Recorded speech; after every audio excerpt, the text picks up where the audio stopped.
अस्सलाम वालेकुम नाज़रीन, welcome back to my YouTube channel. आज की इस वीडियो में हम आपको दिखाएंगे कि पाकिस्तान की मशहूर अदाकारा ऐमन खान ने अपनी बड़ी बेटियों अमल और मिराल के साथ मिलकर अपनी तीसरी बेटी नन्ही राजकुमारी निमल मुनीब की 3 मंथ बर्थडे से कैसे सेलिब्रेट की। मुकम्मल तस्वीर और वीडियोस देखने के लिए वीडियो को आखिर तक जरूर देखें। वीडियो को लाइक करें और चैनल को सब्सक्राइब भी कर लें ताकि हमारी आने वाली हर नई और ताज़ा खबर आप तक बर वक्त पहुंचती रहे। जैसे कि आप सब जानते हैं कि शोबिस की मशहूर बहनें ऐमन खान और मिनाल खान से जुड़ी हर खबर का फैंस बेसब्री से इंतजार करते हैं और दोनों बहनें भी अपने फैंस के साथ सोशल मीडिया पर एक फैमिली की तरह जुड़ी रहती हैं।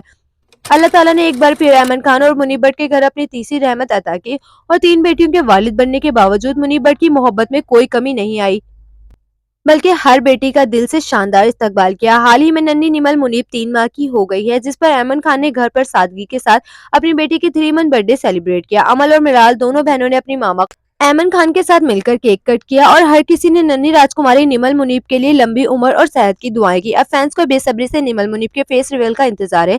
यकीनन अमर और मिराल की तरह ये नन्ही शहजादी भी बहुत खूबसूरत होगी। आपको ये खूबसूरत तस्वीर और वीडियो कैसी लगी, कमेंट सेक्शन में अपनी राय का इजहार जरूर करें।